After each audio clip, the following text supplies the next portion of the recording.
Today is Tuesday, May 25th, and for the record, the time is 2:26. Our first item is roll call. Madam Clerk, can we get a roll call, please? Yes, Mr. Chair. Commissioner Anna Hanson. Present. Commissioner Hank Hughes. Present. Commissioner Anna Hamilton. Here. And Chair Roybal. I'm here, and for the record, Commissioner Garcia is excused today. Thank you for the roll call, and we do have a quorum. Is that correct, Madam Clerk? Yes, Mr. Chair. Thank you. So our next item is item number 1C, and this is the Pledge of Allegiance. Item number 1D is the state pledge. Both of these I will go ahead and lead. And then we're going to do item number 1E, and this is a moment of reflection. And from the Growth Management Department, we will have Denise Benavides. Thank you. If we can all stand for the Pledge of Allegiance and the state pledge. Pledge allegiance to the United States of America and the republic which stands one nation, God, indivisible, with liberty and justice for all. Of the state of New Mexico and the Zia symbol of perfect friendship among united cultures. And if we could remain standing, Ms. Benavides.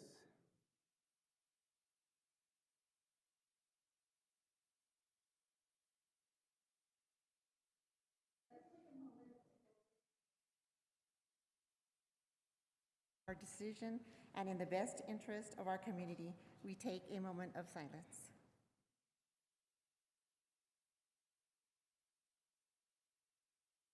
Thank you. Thank you, Ms. Benavides. I'm going to go to Commissioner Hamilton. Oh, I saw your hand up. Go ahead, Commissioner Hanson. You had an announcement?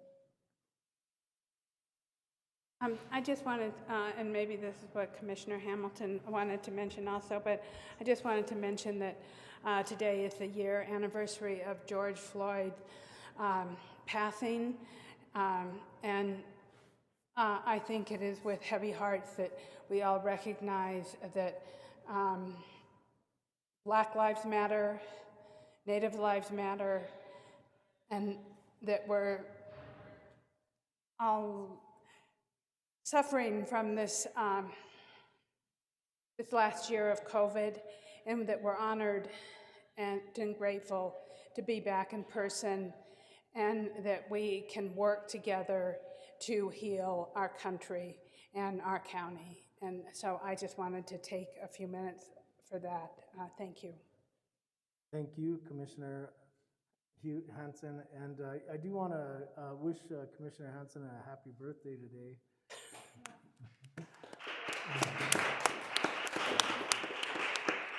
Thank you. I'm honored to be here and spending the day on my birthday with county staff and my fellow county commissioners who I have spent the last 5 years working with, and all of the great things that we have done for the county in the last 5 years, because I think the county has moved into a really incredible place, and especially being in our beautiful chambers that we have been missing so much, and now that they are restored and this building has been restored, it is the best birthday present. So thank you very much. Thank you, Commissioner Hanson. And I do want to recognize that most of the commissioners have been on the commission for long enough that we've met in person before in the past, and I just want to congratulate and welcome our new elected officials, Commissioner Hughes, Madam Clerk Clark. This is the first time that we've had a meeting in person, and also our treasurer, Ms. Jennifer Manzanares.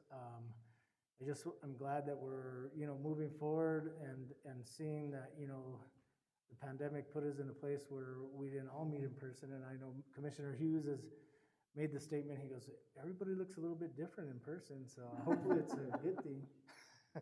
So thank you, and welcome everybody, and thank you for our time of actual, the moment of reflection from Ms. Benavides.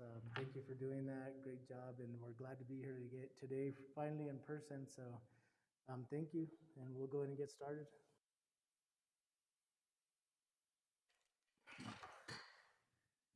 Okay, so our first item that we have is opening business, item 1E. This is the moment of reflection. Oh, actually, 1F, which is the approval of the agenda.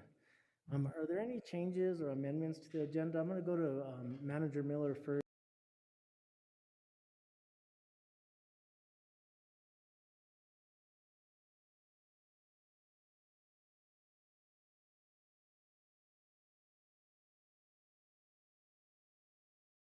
Tuesday, May, what was that, 17th? We amended the agenda on May 21st at 4:51 p.m.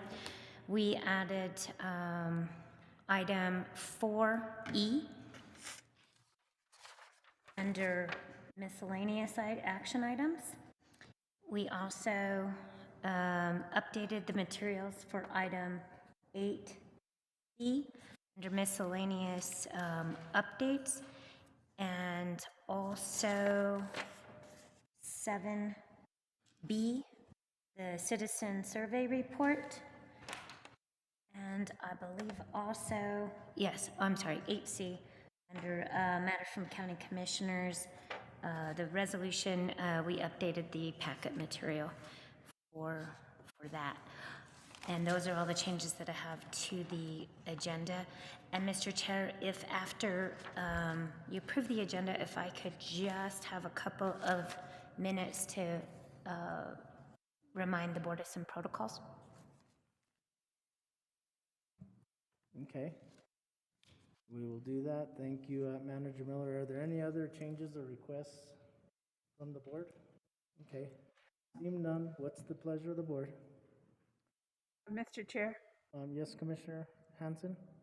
I would move to approve the agenda as amended. Okay, so we have a motion. Do I hear a second? Second. Commissioner Hughes, and a second from Commissioner Hughes. I'm going to go to a roll call vote. Commissioner Hughes? Yes. Commissioner Hanson? Yes. Commissioner Hamilton? Yes. And a yes from Commissioner Roybal. So agenda is approved unanimously by the commissioners that are currently present. I'm going to go ahead and go on to our next agenda item, but first I'm going to go to Manager Miller. Thank you, Mr. Chair, and welcome to the chambers, to the commission. So I just wanted to give you a couple little updates about, this is all brand new audio-visual system, so hopefully it works well and we don't have any problems. But just there's a list of how the mics work, and just to remind anybody who's speaking to make sure that after you're done speaking, you mute. It's a very sensitive system, so as you can tell, it will pick up. I'm not even within 10 inches of the microphone, and it'll pick it up. So make sure you mute when you're not speaking, because it also will reverberate through the system and make it very difficult for individuals who are on WebEx to understand us or hear us. Also, we'll keep the screen down, and that's where you'll be able to see the WebEx session. That's what, so the cameras are on the sides and the back and will show the room, but what that's what is on the WebEx. What's on the big screen is what people will be seeing if they join us by WebEx. Also, on the dais, your PCs can be switched between board docs or WebEx by using the black button that's attached to the base of the microphone. Hopefully that will work. And then also, if you're having difficulty hearing somebody, we do have a mask policy for anyone inside the building does need to have a mask on, but you can take the mask down for speaking so that it can be heard well on the WebEx, also eating or drinking, but then you have to replace the mask when you're finished speaking, eating or drinking. So I just wanted to let the board know about those things, as well as the individual presenters or people who are participating in the audience. So thank you. Thank you, Madam Clerk, and I think that will probably make a big difference in the clarity of our voices, so our constituents can hear what we're saying. I know that they might be saying put your mask back on right now, but just joking. Okay, so we're going to go on to our next item. We have an approved agenda, so we're going to go on to item number 1G, and this is the recognition of years of service and new hires. And once again, we have our county manager, Ms. Catherine Miller. Thank you, Mr. Chair, Commissioners.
Filled, so we're very thankful to have all these new employees and welcome them to Santa Fe County.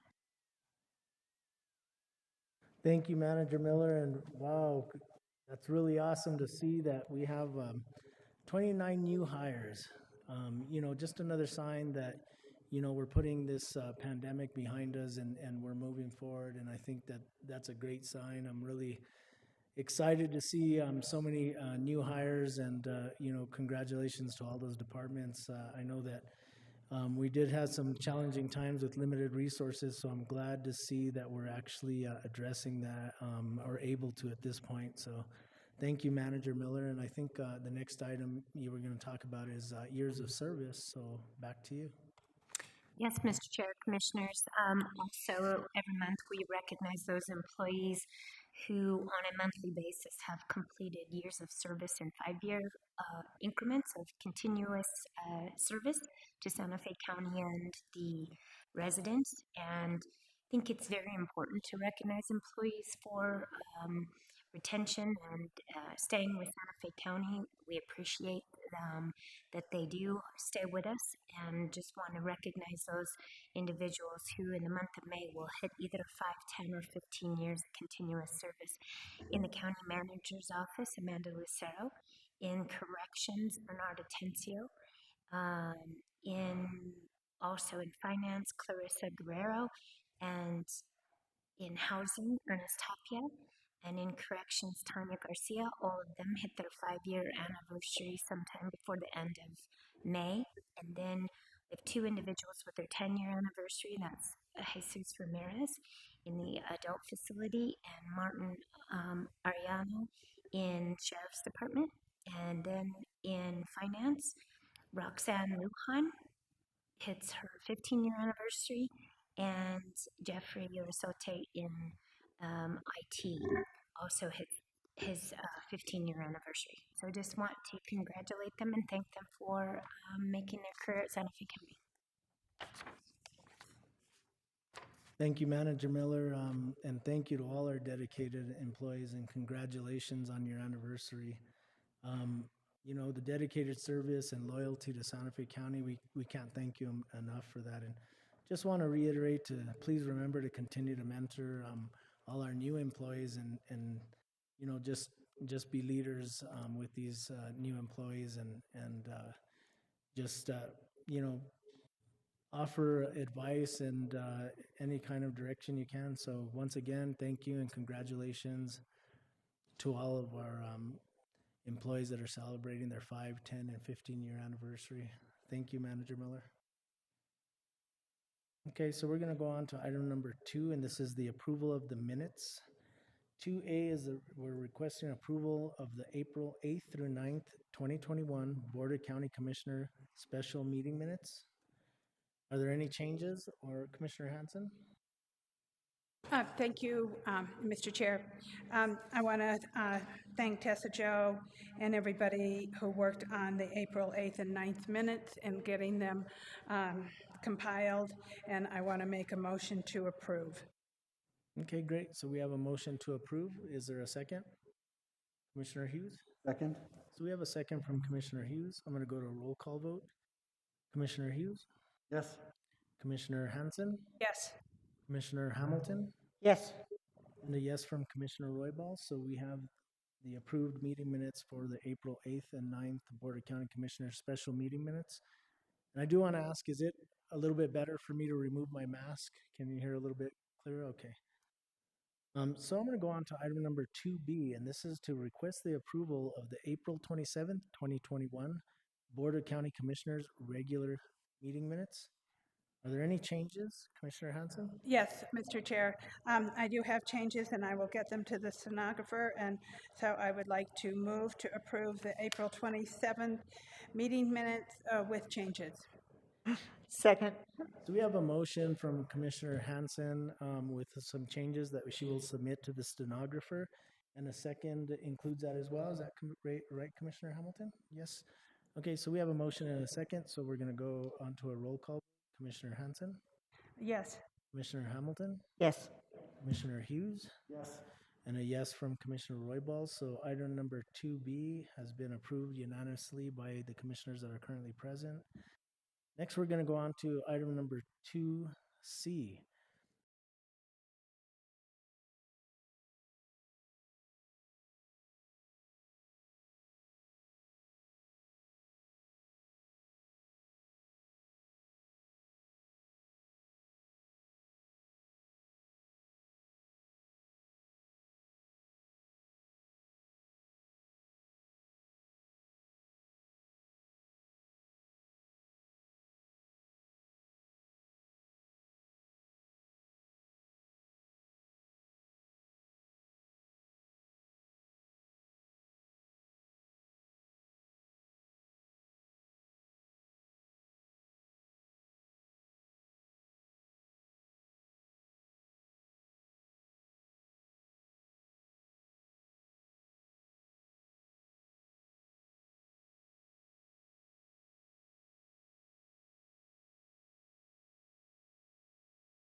So we have a motion for approval of the consent agenda from Commissioner Hamilton. Do I hear a second?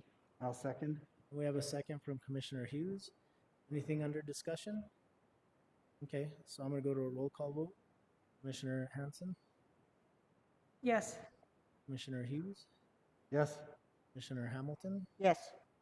And a yes from Commissioner Roybal. So we also have our consent agenda approved. Madam Clerk, can we get resolution numbers? Yes, Mr. Chair. For the item labeled 3B, it's resolution number 2021-042.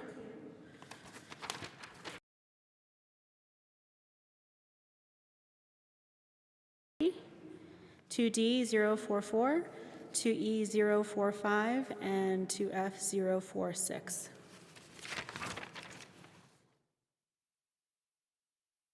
Okay, great. We're in May and we're almost getting close to the 50s as far as resolution, so that's really good to see. I'm going to go on to miscellaneous action items.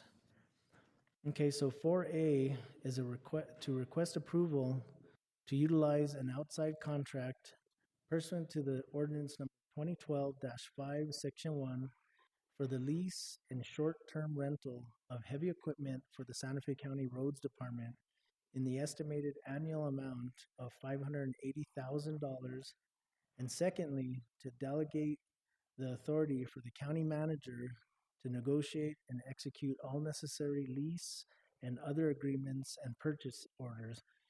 And from the purchasing division, we have Mr. Bill Taylor, and from Public Works, we have Mr. Ryan Ward.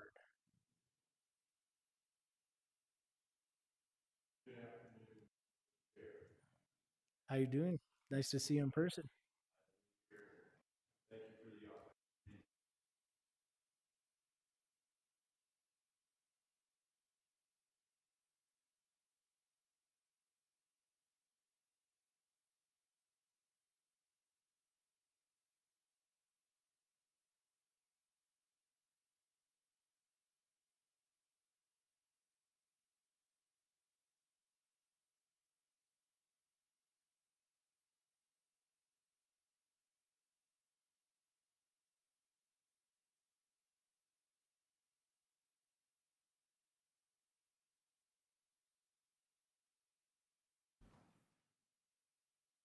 We are asking to utilize that outside price agreement for the long-term and short-term rentals and leases for the heavy equipment for Public Works. And also ask that you delegate authorization to the county manager to negotiate the rental agreements for those equipments and to sign purchase orders. With that, I'll stand for questions. Okay, do we have any questions from any of the commissioners, any of the board? No? Okay, what's the pleasure of the board? Commissioner Hanson? I would like to move to approve the utilities to use outside contractors. Second. Okay, so we have a motion from Commissioner Hanson and a second from Commissioner Hamilton. Anything under discussion? I don't see anybody, but are you guys sure you don't have a question? I think Mr. Ward is chomping at the bit to speak. Mr. Ward, did you have anything that you'd like to add? Thank you, Mr. Chair and Commission. I don't have anything to add, but I know this is critical for Public Works to make sure we continuously maintain the roads and the infrastructure that we have out there. And so this lease agreement is very, a priority for Public Works. So thank you. Thank you, Mr. Ward, and I couldn't agree with you more. I mean, the maintenance of our roads and is first and foremost in a lot of cases. We all, I know I've called and asked about certain roads, and you guys do a great job. So I just want to thank you and your department for everything that you do for our constituents. Commissioner Hanson?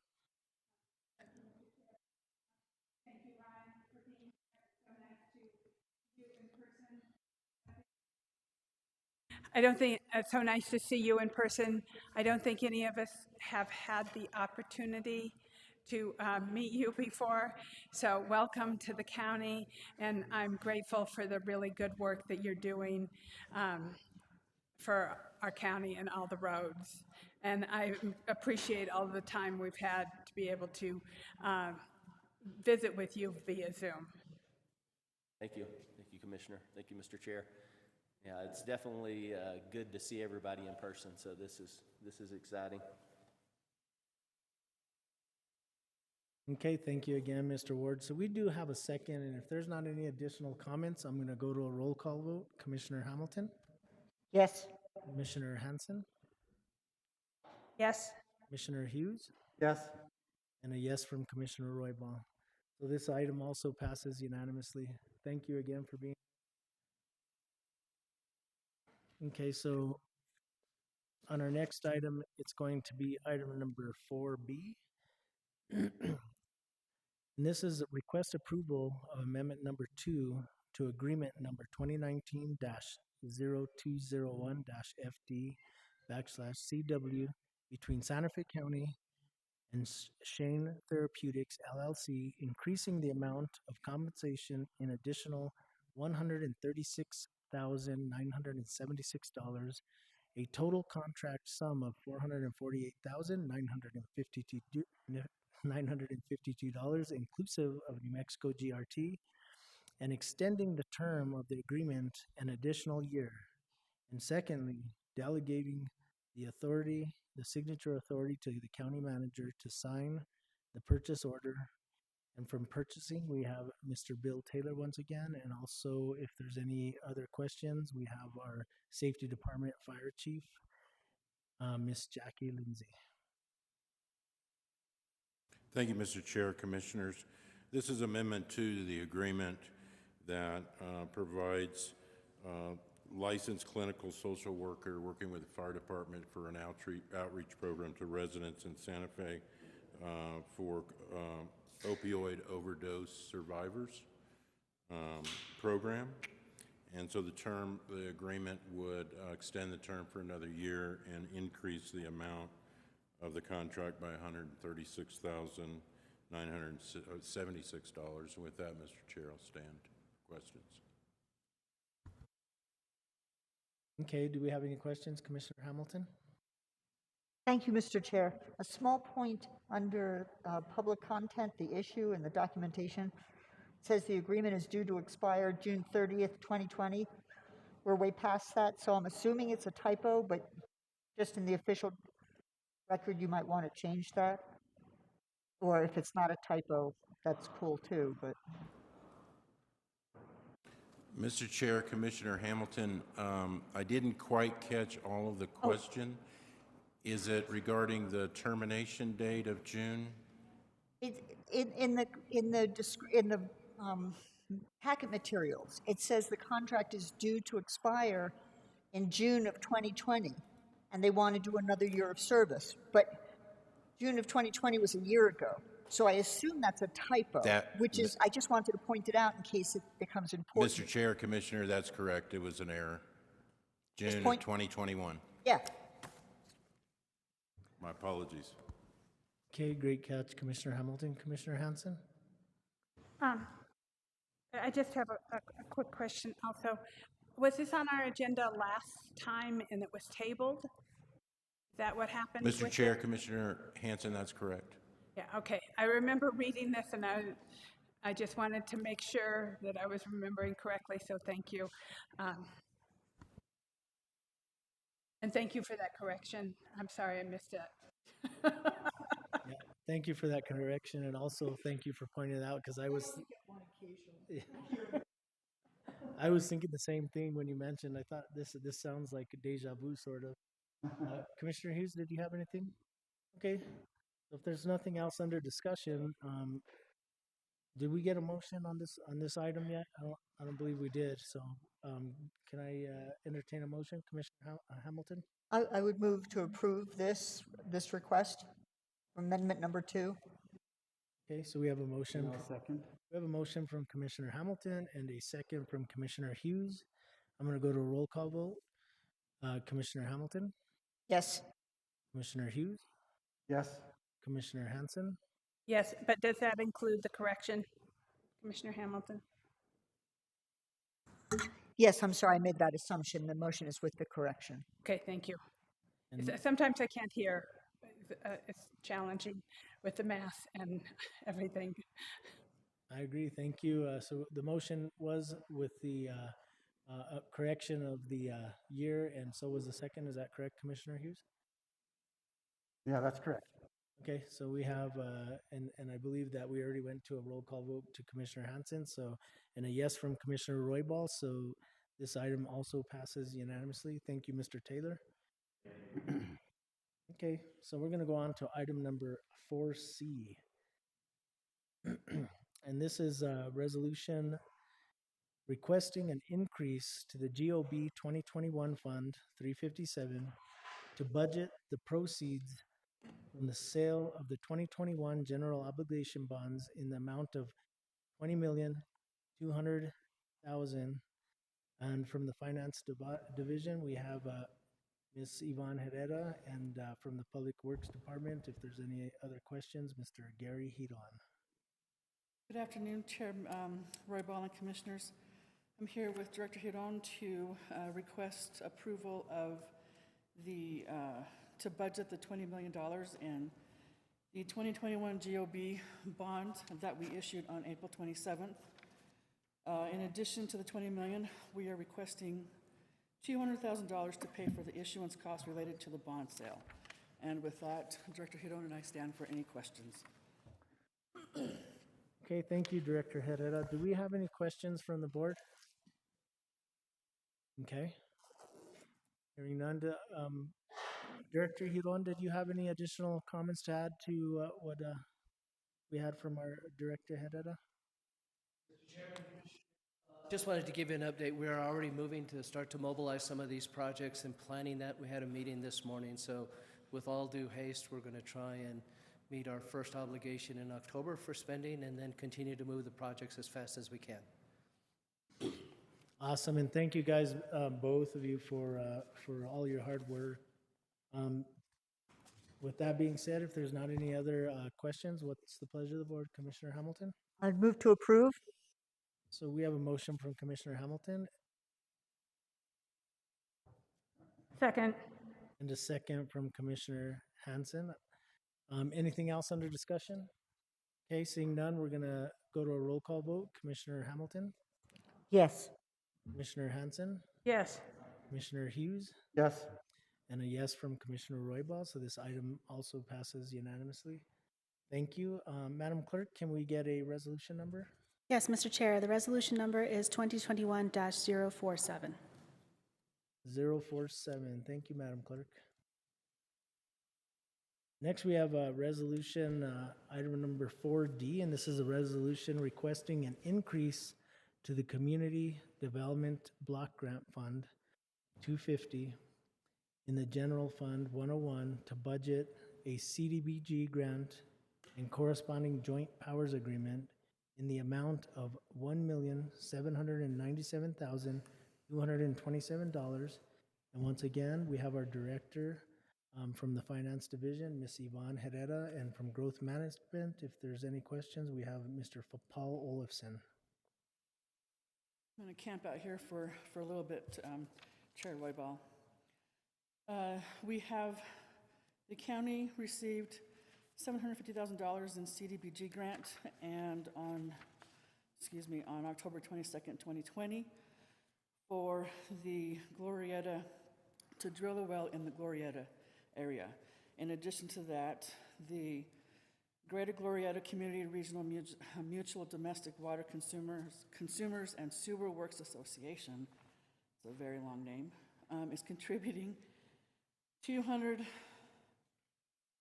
they received $260,000 in grants from the state, and $787,227 from the Water Trust Board for the project. We are here to request approval to budget the funds so that the project can move forward.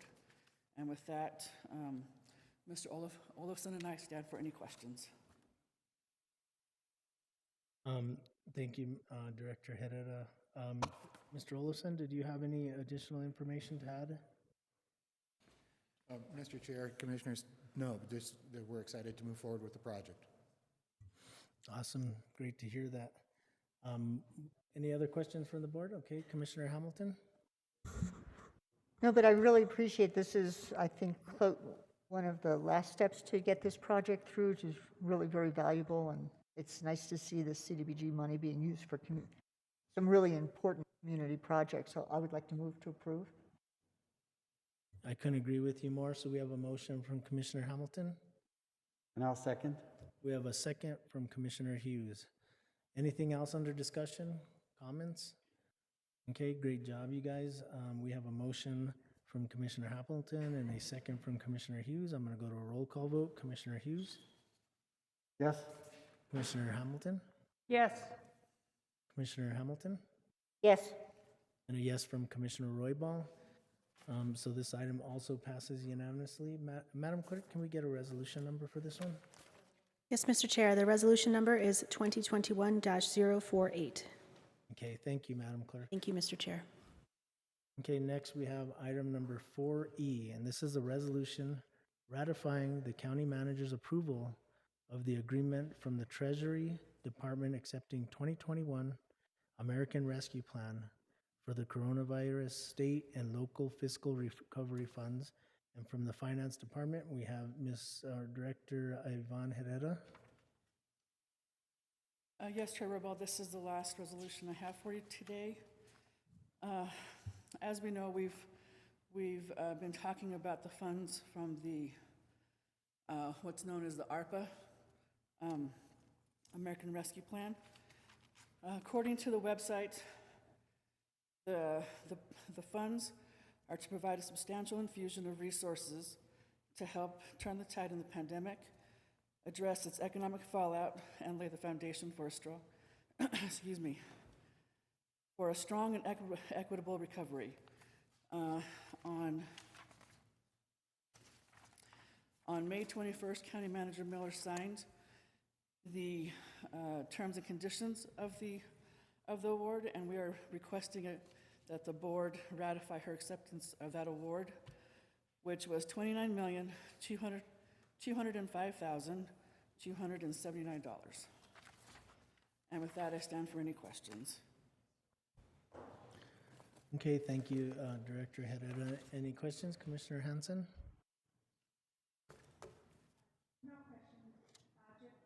No questions. Thank you, Yvonne, and thank you, Manager Miller, and thank you, President Biden, for this relief package.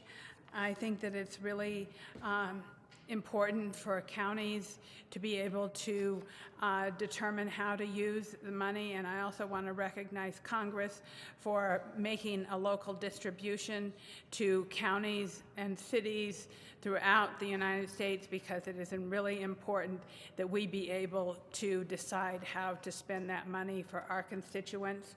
And so I really appreciate us receiving that money. And with that, I move to approve. Okay, so we have a motion from Commissioner Hanson. Do I hear a second? Yes, I'd like to second. Okay, so we have a motion and a second under discussion. Commissioner Hamilton? I just wanted to add my voice to what Commissioner Hanson said, and to add some additional thanks to all our county staff, and especially Manager Miller, for the incredible effort it took to get this, just to jump through the hoops and to do the incredible effort to bring this in so that we can do something good for the county and our constituents with it. So thank you very much for that. Thank you, Commissioner Hamilton. And I couldn't agree more. I think this is going to be able to give the county a lot of strength to be able to provide extra services to our constituents and really help constituents that are in a difficult situation. So thank you. So anything else under discussion, Commissioner Hughes? Okay, so I'm going to go to a roll call vote. Commissioner Hamilton? Yes. Commissioner Hanson? Yes. Commissioner Hughes? Yes. And a yes from Commissioner Roybal, so this item passes unanimously. Can we get a resolution number, Madam Clerk? Yes, Mr. Chair, the resolution number is 2021-049. Thank you, Madam Clerk, and once again, thank you to our Director, Ms. Yvonne Herrera.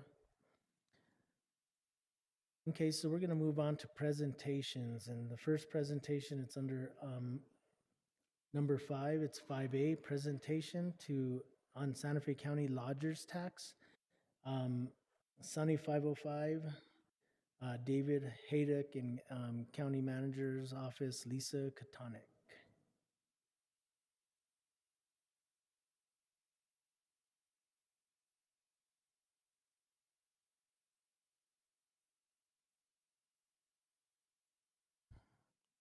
Manager Miller, will they be presenting, or should we move on to our next item and come back to that one?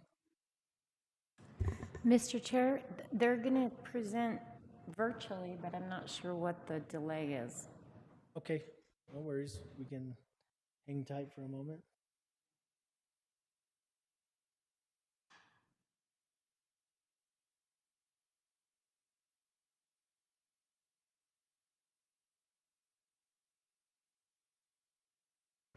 Mr. Chair, this is so we could test the system to see if it actually can work with a virtual presentation to you while you're live. So I can see. There we go.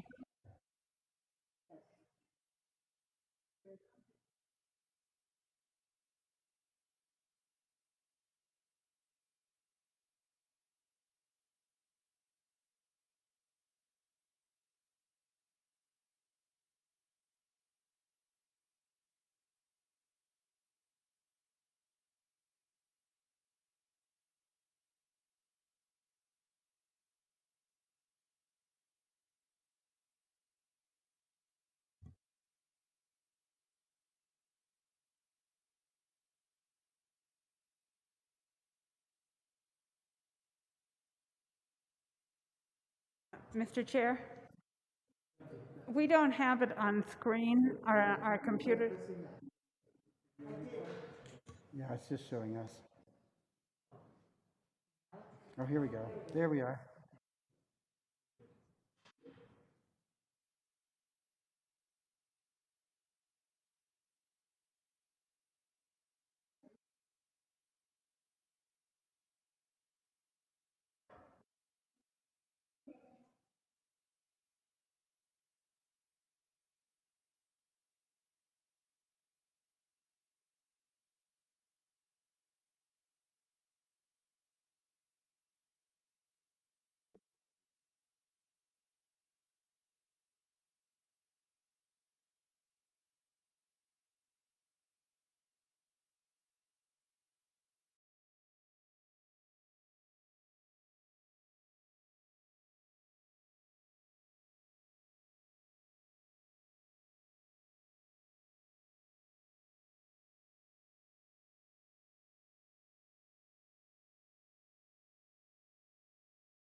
This is one of the most, I'm getting echo. This is one of the most viewed. Dave, are you on mute?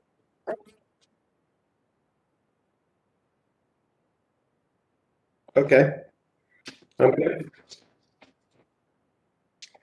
This is one of the most viewed. I'm still getting an echo.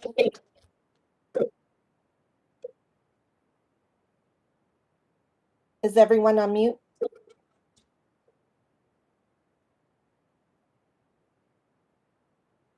This is one of the most viewed and liked posts of this.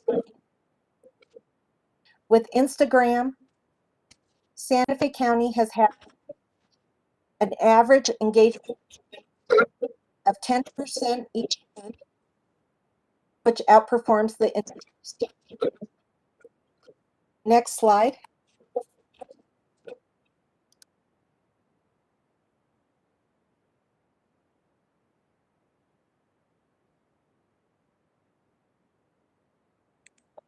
Okay, next slide.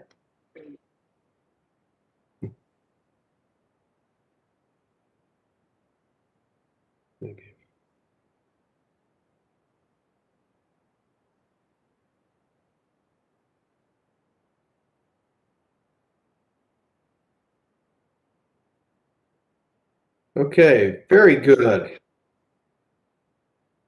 These, I'd like to show you now, we know that travelers are looking for things to do when they come to Santa Fe County.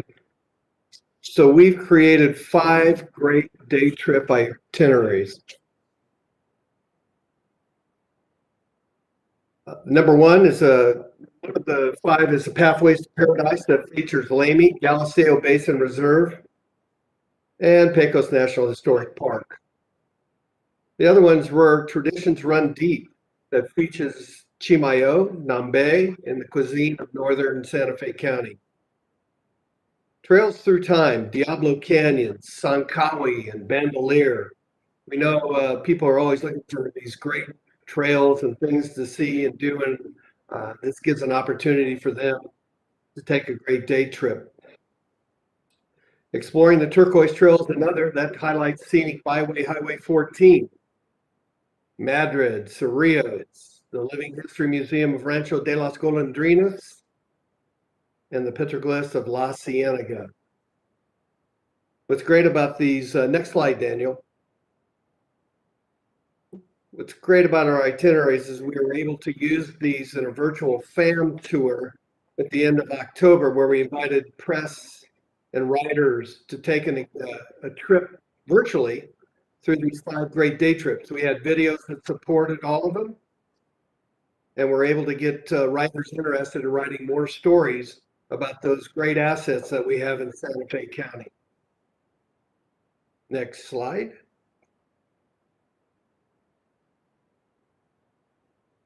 All right, this is a look at the homepage. It's just one of the many images that you'll see on the homepage of our new SantaFeInandTruth.com website. You can see up in the upper right, we feature drop downs for lodging, dining, things to do, events, because events is one of the top 4 reasons why people travel. There's the day trips that I mentioned that's on the site as well. And if you're a visitor or traveler, like more information,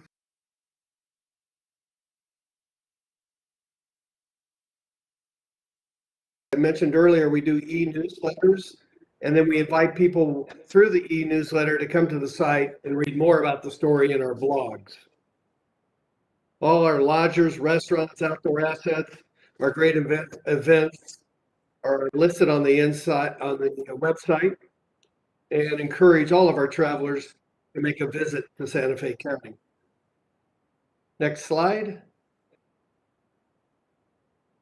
And this is just a snapshot of some of the interior lodging on the left, cuisine in the middle, and the day trips on the right. Next slide.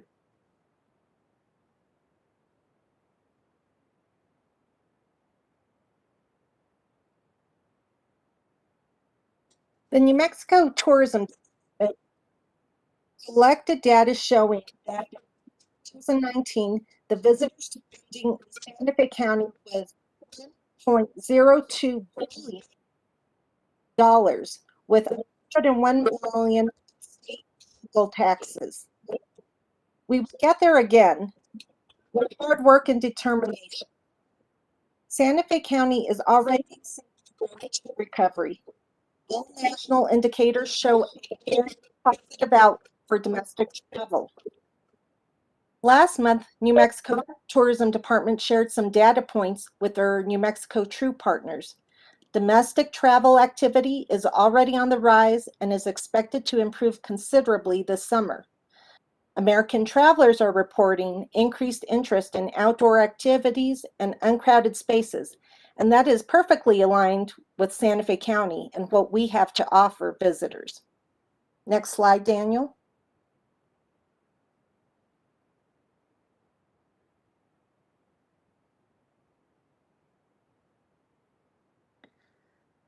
So in conclusion, commissioners, we have spent the last year working on fine-tuning our creative tools in our toolbox, working on digital optimization, and receiving tourism industry technical assistance from the tourism department.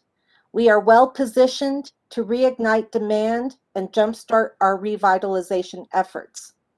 The people are ready to travel, and we are ready to have travelers choose Santa Fe County for their next vacation adventure. I'll stand for questions. Great presentation. Thank you, Lisa, and thank you, Mr. David Haydock. Do we have any questions from the board, Commissioner Hanson? Thank you, Lisa. Thank you, David, and Vera and Joni. I'm really sorry that I don't get to see all of you in person, but the presentation was great. I read it over. I'm grateful for everything that you're doing to promote Santa Fe County and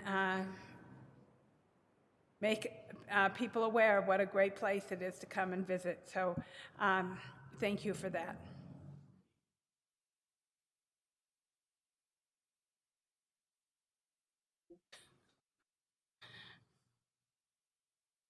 Thank you, Commissioner Hanson. Commissioner Hughes? Thank you, Mr. Chair. I'll echo what Commissioner Hanson said. It's nice to see a report that has some good news in it, the increase in travel and tourism, and I think Santa Fe County is going to be a great attraction for people looking for a safe place to visit this summer. So thank you for all your work making sure people know that we're here. Thank you, Commissioner Hanson and Commissioner Hughes. Great comments. Commissioner Hamilton, did you have anything to add? No, I don't. Thank you. Thank you. Once again, thank you for the great presentation and the hard work and making sure that we stay engaged, through social media with all the tourists and letting them know what's going on. We really appreciate that. Okay, so thanks again for the presentation. We're going to go ahead and move on to item number 6. And this is matters of public concern. Is there anybody from the public that would like to address the commission? Tessa Jo, has anybody signed up to address the commission?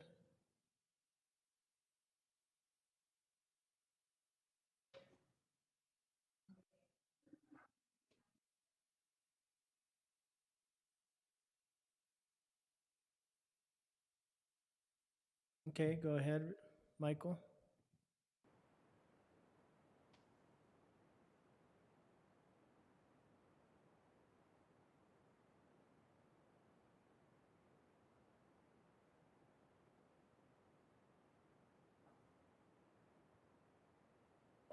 Mr. Barrio, if you're calling in, please select *6.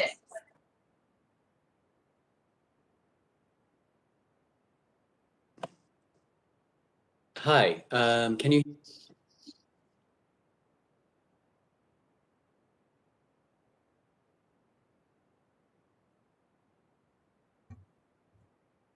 Okay. Good afternoon, Mr. Chair and members of the board. My name is Michael Barrio, and I serve as the executive of Santa Fe Housing Action Coalition.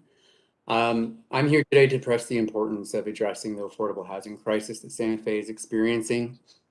What we know is that in 2018, about 9,700 families in Santa Fe were paying unaffordable rents or mortgages, and about 77% of renters earning less than $50,000 a year were paying unaffordable rents.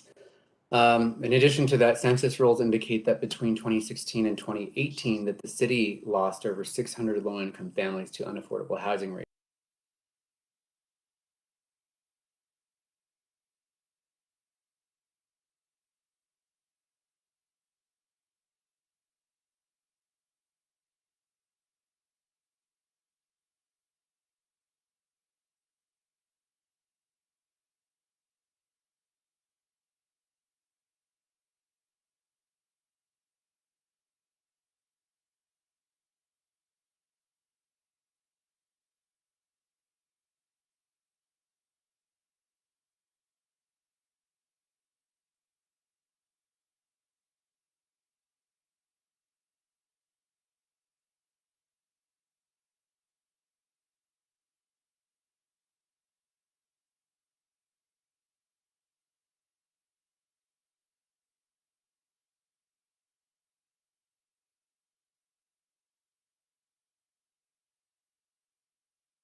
Thank you, Mr. Barrio. We appreciate the information. Tessa Joe, is there anybody else that had signed up for public comment?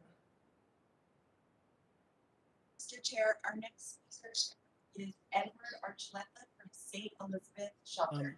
Tessa Joe, we're having a hard time hearing you. Can you speak up a little louder? Sure, our next speaker is Edward Archuleta from St. Elizabeth Shelter. Okay, thank you. And I just want to reiterate that if you could speak up a little bit louder, that would really help out to our speakers on public record today. Okay, thank you, Mr. Chairman. Commissioners, can you hear me? Perfect, we can hear you good. My Thank you so name much. is Edward Archuleta, and I'm the Director of St. Elizabeth Shelters and Supportive Housing here in Santa Fe. I too am speaking on item 8C, which is the resolution updating the Santa Fe County Affordable Housing Plan. I would like to begin by thanking Commissioners Hughes and Hamilton for introducing this important resolution. As we all know, the lack of affordable housing in the city and county of Santa Fe is a huge problem. Too many of our working class residents have to commute from miles away because they cannot afford to live here. And many of those who can afford to live here are paying upwards of half their income on rent. Then there's the homeless. St. E's recently took over the Santa Fe Suites, a 120-unit apartment complex at St. Francis and Zia. Rents there start at $850 a month, which is considered affordable in Santa Fe. We were surprised at the number of people when we opened up who could afford that, who had been living in their cars or couch surfing at friends' and families' homes because everything here was much higher. Many of the units are government subsidized, which is the only way most of the folks who can afford to live there. We need more subsidized housing for our low-income and homeless residents. I know it's going to take a while to solve the problem of affordable housing in Santa Fe, but this resolution is a great start for Santa Fe County, and I strongly support you adopt this resolution. Thank you. Thank you, Mr. Archuleta. Can we have our next speaker, Tessa? Mr. Chair, our last speaker is Mr. William Mee. Mr. Mee, go ahead, sir.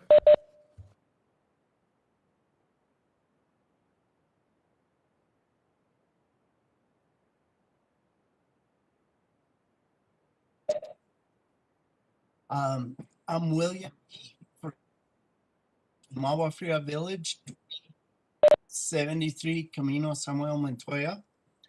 And happy birthday, Commissioner Hanson. I really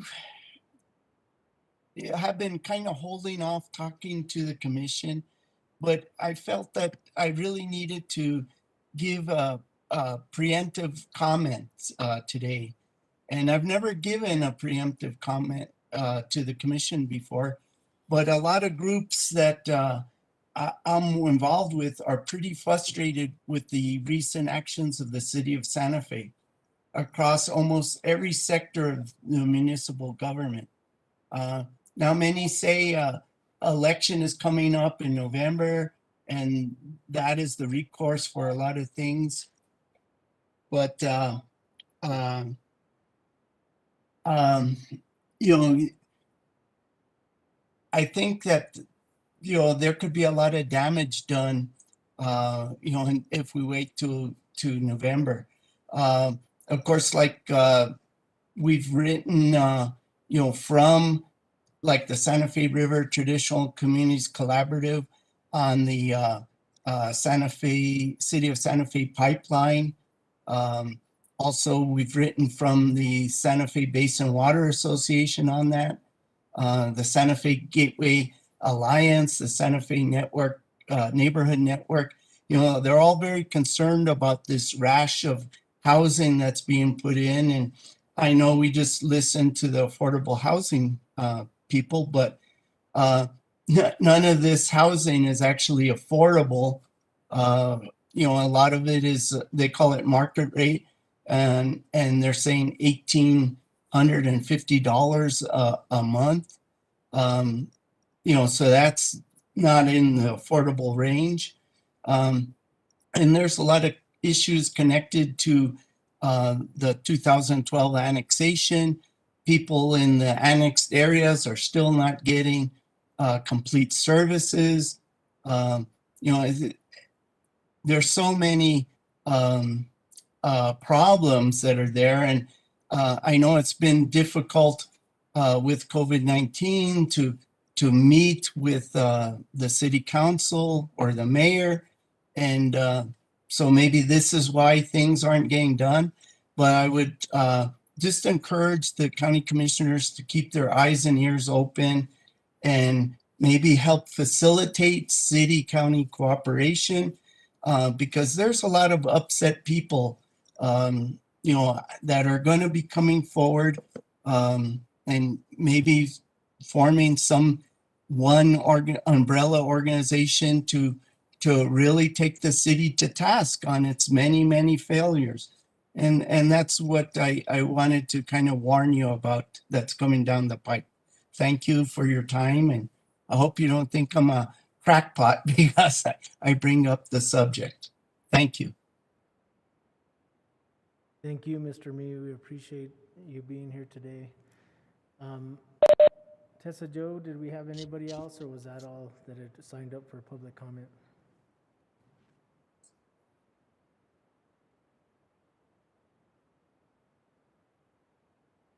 Yes, Mr. Chair, we have one person who has requested through chat. Mr. Eric Chavez.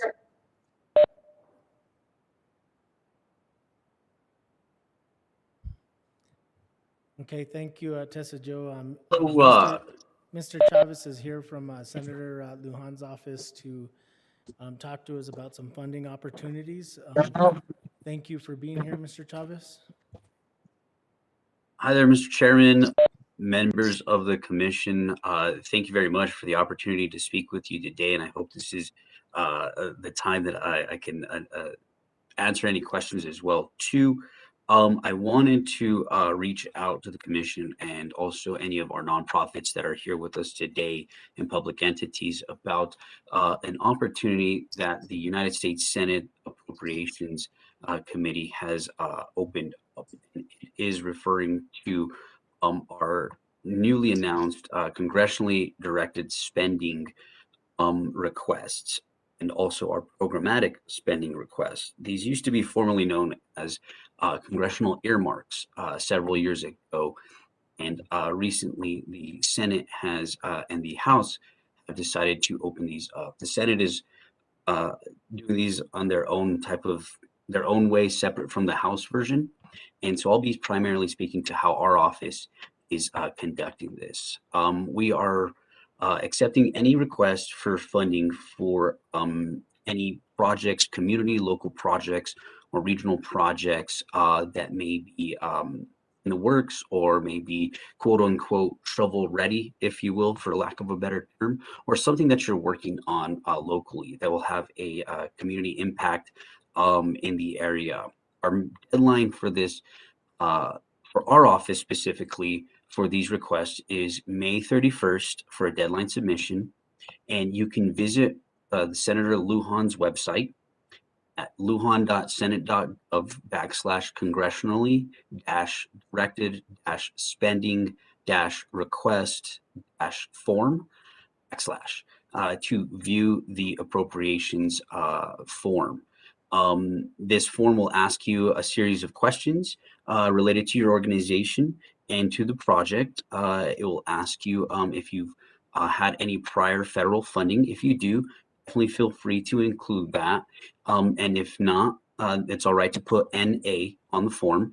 But, the questions will ask you for kind of the problem narrative, the justification and description and purpose of the activities to be funded, your project goals and results, and the economic impact or community impact this will have. If there's additional funding sources, please feel free to list those. And we have been also asking for letters of support from any community groups to show that the project has that community support as well. Those aren't necessarily needed. They will help us understand a little bit more on who you're working with in the community on these projects. I know my time's running out, and I am open to talk to the commission or any nonprofit community members about this, and happy to share the information. So thank you Mr. again, Chavez, you can Mr. Chairman, continue. members of the commission, and all that are You in don't have to attendance. stop with the timer, Mr. Chavez. You can continue. I think my time's run out. Yeah, no, you can continue. The timer this is an update to the county as far as a federal update on as far as legislation. So no, we definitely want to give you more time if you'd like more time to speak. Yes, thank you, Mr. Chairman and the commission. I'd be happy to speak further on this. Basically, the congressionally directed spending is for any type of project that you may be working on in the county or locally. For a public entity and or for a nonprofit, these requests are available for submission. Now, say, for example, if you were or have applied for a former federal grant and you did not receive that grant, this may be an opportunity to resubmit what that project was going to entail. If it was an infrastructure project or if it was a community type of development project, this could be an opportunity for you to resubmit that and indicate also to the possible grant that may be tied to, and how it will benefit the community and or region if you're working with others on this. Now, when it comes to kind of the definitions of what a programmatic and a community-directed spending request are, let me just kind of give you a little bit of background on that. So a programmatic or bill report language request is defined as types of requests that are generally funding requests for national and regional programs and or bill and report language reports or requests that directs, encourages, or urges an agency or department to carry out an action, which is a little bit different than a congressional directed spending request. According to the Senate rules, a congressionally directed spending request is a provision included primarily at the request of a senator providing, authorizing, or recommending a specific amount of discretionary budget authority, credit authority, or other spending authority for a contract, loan guarantee, grant, loan authority, or other expenditure with or to an entity or targeted to a specific state, location, or congressional district other than through a statutory or administrative formula derivative award process. Uh, Generally speaking, this is a funding requested for a specific project in a specific location. Except these and some eligible agencies and accounts there within each individual committee. Committees therein of that 9 are the Agricultural, Rural Development, Food and Drug Administration, and the related agencies, the Commerce, Justice, Science, and related agencies, Energy and Water Development, Financial Services and General Government, the Department of Homeland Security, Department of Interior, Environment and related agencies, Department of Labor, Health and Human Services, and Education and related agencies, Military, Construction and Veterans Affairs and related agencies, and Transportation, Housing and Urban Development and the related agencies.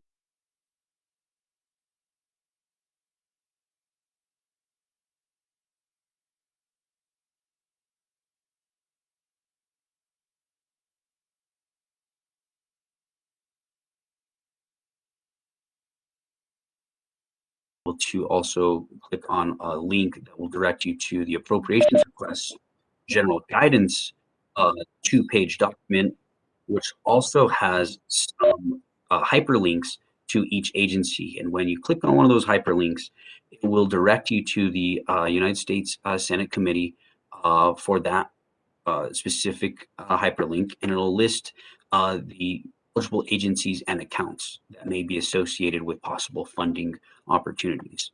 Now, I must say that when you do apply for these, there is, of course, no guarantee that the project will be considered, but we definitely want it to be an opportunity for you to submit your needs for any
request for you. With that, though, I will be open to any questions about it that I may be able to answer. If not, I am happy to connect the commission and county manager with somebody from our DC office to kind of go a little bit more in depth as well. Okay, thank you, Mr. Chavez, for the update. Thank you, Mr. Chairman. We Back appreciate to you. it, and please extend our gratitude and appreciation to Senator Lujan. Do we have any questions from the board on this update? I know that everybody, as soon as we look through the email a little closer, I mean, we're probably going to have several questions, but Manager Miller, did you have any questions? Mr. Chair, Commission, we've been working with individuals in Senator's office on projects that are shovel-ready to submit. We had actually prepared applications, and then the application changed. So we got notice last week that it was a different application form and a different deadline of May 31st. So we will be submitting requests that tie with projects that we have that are shovel-ready and can move forward. One that's really needed because we've put $11–12 million into it, but we still need to close a gap of funding in that El Dorado to work with an existing federal funding program. So we're making sure that anything that we do submit would qualify through one of the existing programs. So I just want to assure the board we are paying close attention to this and are working on applications to submit to the Senator's office. Great, thank you, Manager Miller. I'm glad to see that we're on top of that. And I just, again, want to thank you, Mr. Chavez, for being here today, and please extend our gratitude to the Senator as well. Thank you, sir. Thank you again, Mr. Chairman, members of the Commission, and County Manager Miller. If I may ask one last thing, Mr. Chairman. For County Manager Miller, if you could please feel free to reach out to me and flag those for me so I can, on my end as well, to let our team know what you're working on. And as you're submitting multiple requests, please list the priorities for those to help us better understand what's at the top of the list, and then those that fall under as well too, so that we have an understanding of what's more urgent or necessary to get done within a time frame or time frames that you're working on, and it'll just help us address that. Happy to work with you. Mr. Chair and Mr. Chavez, thank you very much. Yeah, we definitely will do that. I know that one of our staff has been talking to Nicholas Maestas in the Albuquerque office, so I will make sure that they get in contact with you as well. Thank you. Okay, great. Thank you. Thanks again for being here, Mr. Chavez. We appreciate it. Okay, so we're going to go on to, or actually, I'm going to ask Tessa, do we have anybody else from the public that would like to address the commission?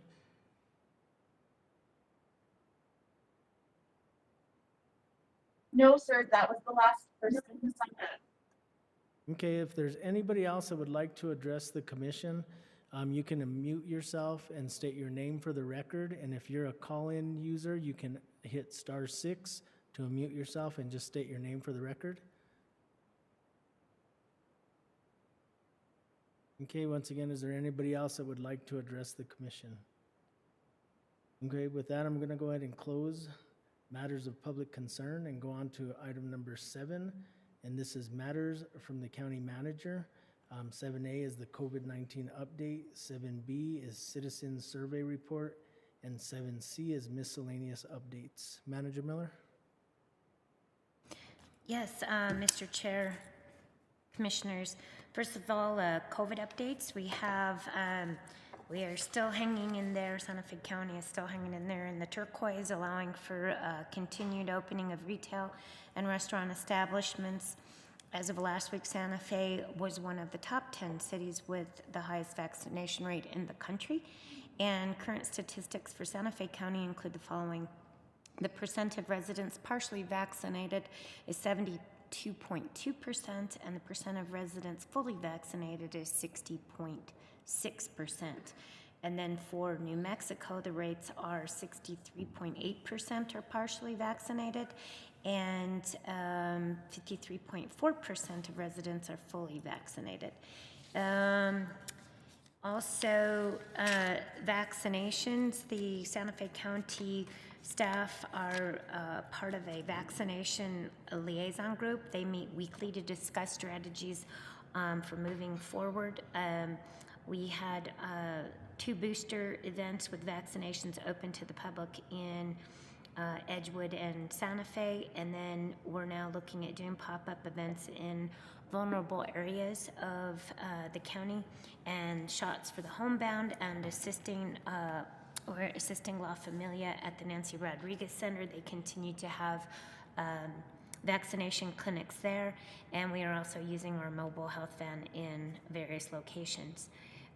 Also today, there is a vaccination with, I believe it's Walgreens, at the detention facility for inmates as well as staff. And I'll let you know how that goes, how many take advantage of that opportunity at the jail.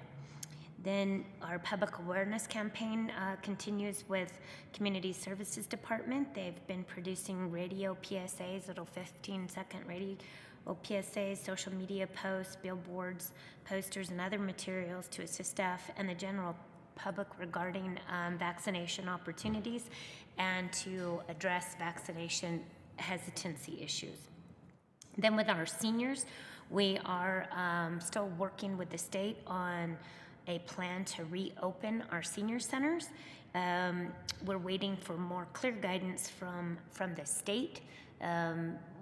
We do have to coordinate any of the opening of our centers for congregate meals with the state AAA, so we want to make sure that we do that properly. But last week we did still deliver a total of 2,762 meals, and also a total of 140 food depot bags were delivered, and those are bags with canned food and non-perishables. And then fresh produce bags were also delivered to seniors. And then we continue with about 7 trips per day for high-risk medical appointment transportation. Then with Connect, to date we have 3,362 self-initiated assistance requests that have been submitted through our Connect hub or Connect portal.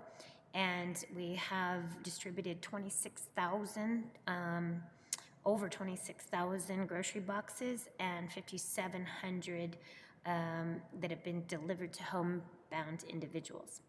And then also we are still working with the union to update our mask policy. We are in negotiations with AFSCME Blue Collar to modify the mask policy for those who have been vaccinated. That's all I have on COVID updates. I have a couple of other updates. Actually, I think I'll go to an update. If there aren't any questions on that, I'll go to an update on the land development code and changes that would be needed related to recreational cannabis. So, as you know, the legislature and governor signed, the legislature passed laws that allow for the use of recreational cannabis, and the governor signed that into law.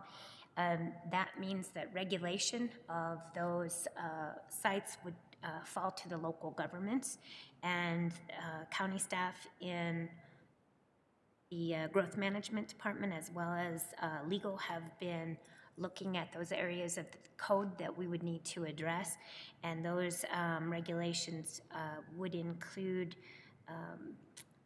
things such as growing, sale, manufacturing of recreational cannabis, that we would need to amend our code to address that.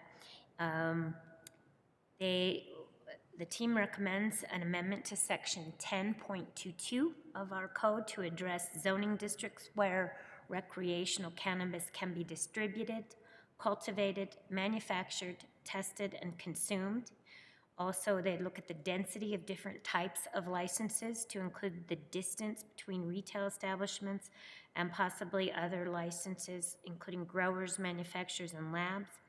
They also need to address where consumption areas may be located and design standards such as setbacks for outside areas or a requirement for inside consumption, operating times for distribution, setting minimum distance between a cannabis location and a school or daycare, up to a maximum of 300 feet.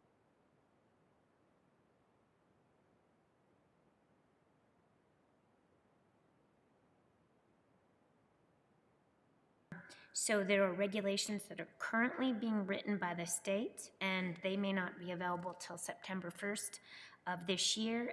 They have not established their cannabis control division yet. They hope to have that done by, at least by the message, by July 2021. It's not exactly clear how the state will regulate private growing and whether a license will be required. It's also not clear right now how the state engineer would regulate the use of domestic wells. But the bill does indicate that a domestic well could not be used for a commercial operation and water rights would be required. Our staff have contacted OSC, and those staff at OSC have indicated they don't quite have direction yet or policy or regulation to direct them at this point. Just know that transfer of water rights can be a very lengthy process. So also the bill does state that if water supplies through community system, that address this issue. And I think we do have some medical cannabis growers that currently use county utility system.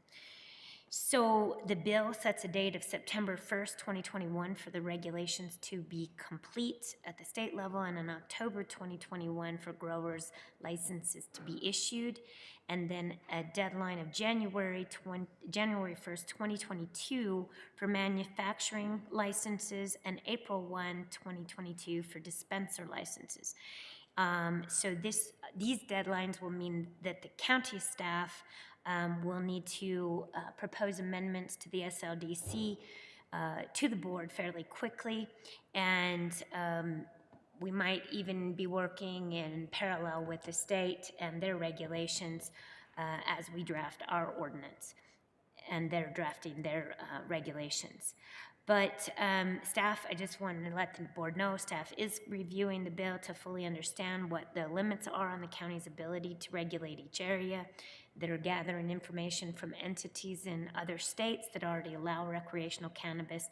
And we have made contact with New Mexico counties, the state engineers, the state regulation and licensing to try to gain information about regulations and what other counties are proposing and how the water rights portion will work. And staff's meeting weekly and will present options to me, and then we'll bring that to the board to look at how we might draft those regulations. And then we would have to go through the process of requesting authorization to publish title and general summary, and have that public hearings at the Planning Commission and then the BCC, and then after the board adopts any regulations, it's another 30 days after recordation before they go into effect. So, and one other piece, just want for note for the board that we do have 13 different community districts, and each one of those community districts has their own overlay, and we might have some discussions with those communities looking at amending their overlay districts after the county-wide amendment. So I just wanted to give the board an update because I know it's been in the news about other local governments and their regulation, and I just wanted to let the board know where we stand and what will be coming to you over the next several months relative to regulations and our code. That is time for any questions on that. Okay, do we have any questions from the board? Commissioner Hanson?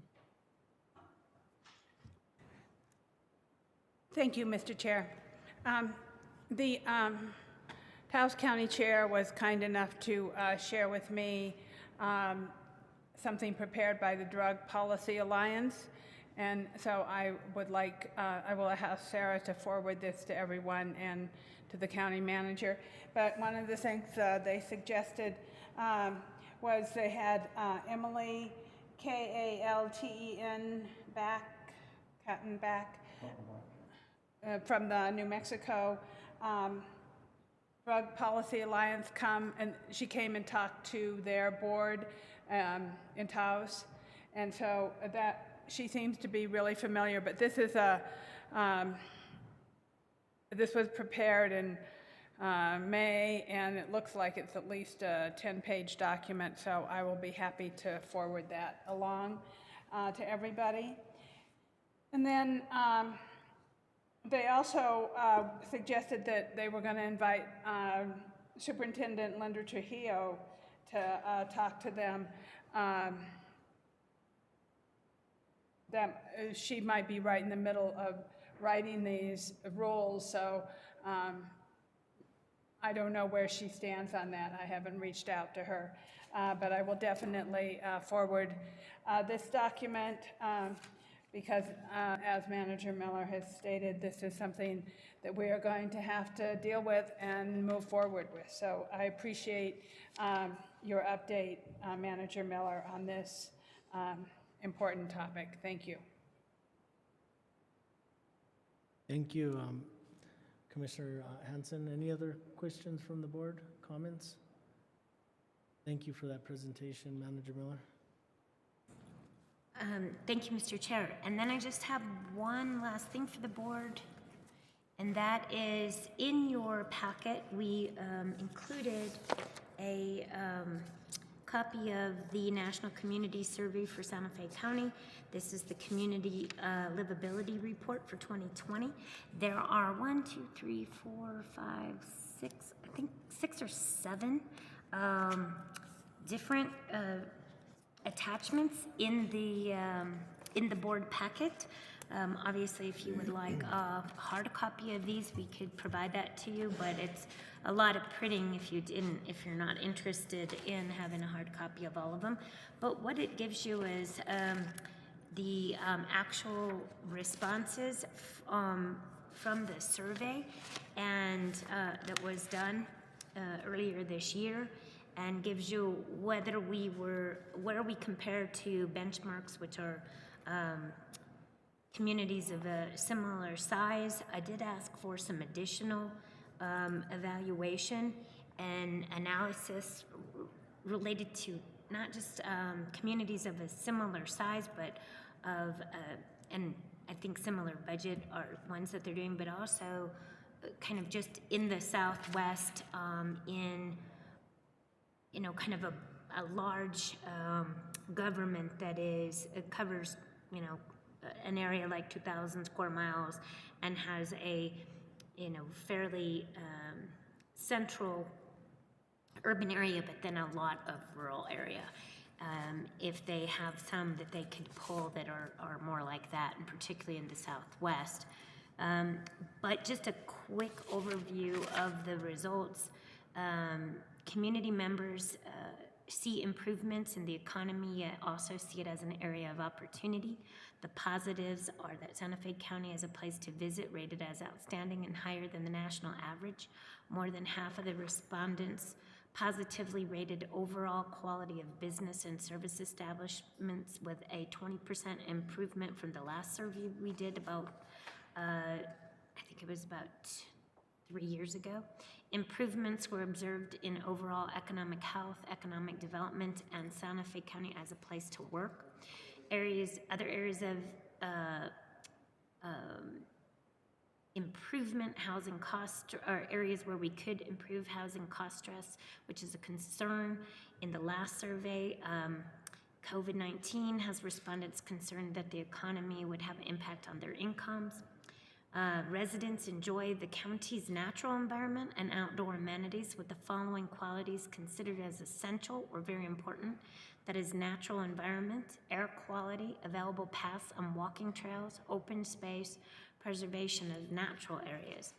Health and wellness are community priorities and an area of focus for the county. Ratings were below average. I think that's predominantly access to health services. Half of respondents gave favorable reviews to overall health and wellness opportunities. A third or fewer gave positive marks on the availability of health care, preventative health services, and mental health care. What's seen as areas of opportunity with local governance and leadership are improvements from last survey, even amid COVID-19 pandemic. A value of services for taxes paid and overall confidence in county government also increased from our last survey.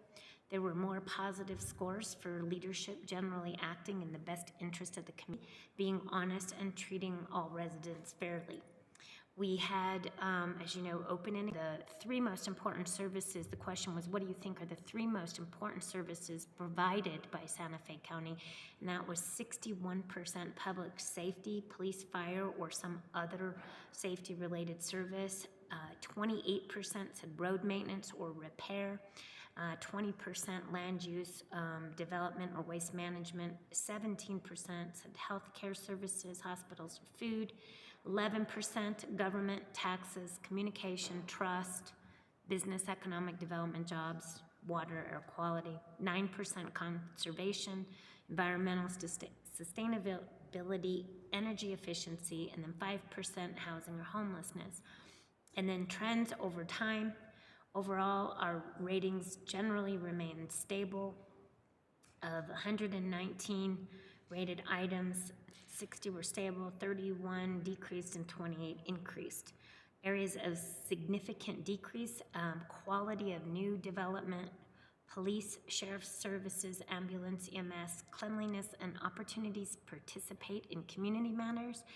And then areas of notable improvement, governance, economy, parks and recreation, education, arts, and culture. So, as I said, there's a kind of an executive summary in there, and then it goes into all of the different areas of quality of life, quality of livability, governance, economy, mobility, community design, utilities, parks, recreation, natural environment, safety. And then it's broken down, inclusivity and engagement, education, arts and culture, health and wellness. And then they're broken down a variety of different ways by comparisons by demographic subgroups, the open-ended report. Then we also had a separate online results, which is not random sampling, but that was anybody who chose to go online and responded. So you can look at the online survey results versus the mail-in survey results and can see the differences there. And then there's some technical appendices, and then there are trends over time. So I just wanted to let the board know that those survey results are available and for your review, and they're in the packet. Thank you, Manager Miller. Did we have any questions or comments to that report? Just to thank you for enlightening us, Commissioner Hank Hughes. Thank you, Mr. Chair. This is somewhat related to the survey, but I was just wondering, we worked on a strategic plan, and then I haven't heard much about it lately. I just wondered when we were going to get back to doing our strategic plan and finishing it off. Mr. Chair, Commissioner Hughes, we are trying to hire a person to actually be in charge of the strategic plan.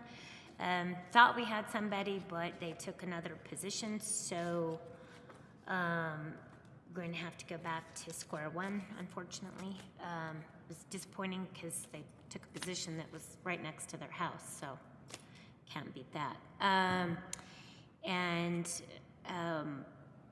So my goal had been to have that person on board so that when we go back to the sessions, that there's somebody who's responsible for handling that project. And I had hoped it would be like in the next week or two, but I now need to see if I can find somebody else who is interested in that position. So I'd like to say tomorrow, but I don't have enough staff to do it, and I'm not about to ask Yvonne to do it right now with this trying to get the final budget done and the and now we have the federal money. So hopefully we can revisit it in July. Okay, yeah, and I wasn't trying to rush things along. I just sort of wondered where we were, so thank you for that. Okay, thank you, Commissioner Hughes. Does that, Commissioner Hanson?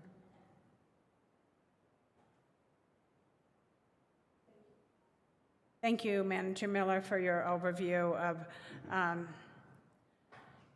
this citizen survey.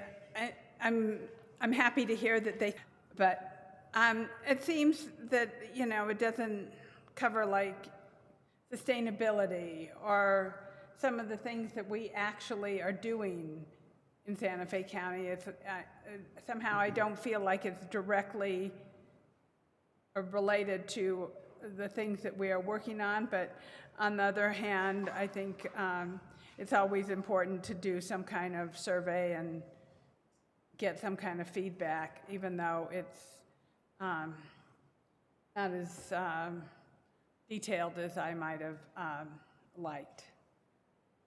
But it's definitely interesting, and thank you for explaining some of it and giving a high-level overview. Thank you, Commissioner Hanson. Does that conclude your updates, Manager Miller? Mr. Chair, yes, it does. Okay. Thank you. So we're going to move on to our next item, and this is item number 8, matters from the County Commission and other elected officials. These are non-action items. 8A is Commissioner's issues, comments, including but not limited to constituent concerns, recognitions, requests for updates, or future presentations. So I'm going to go to all the commissioners. I'll start with Commissioner Hanson. Thank you, Mr. Chair. So we had the meeting for the broadband conference that I am working on with the PRC, and we have set that date for November 1st and 2nd, and we created a name, New Mexico Connecting through Competency and Connection, I believe is the name. We're still working on it, but it was a good meeting. I suggested that we make sure we reach out to rural communities within the state. Commissioner Vicente Aguilar agreed with that, and she was going to take that on. So that it was a good meeting, and we will meet again next month.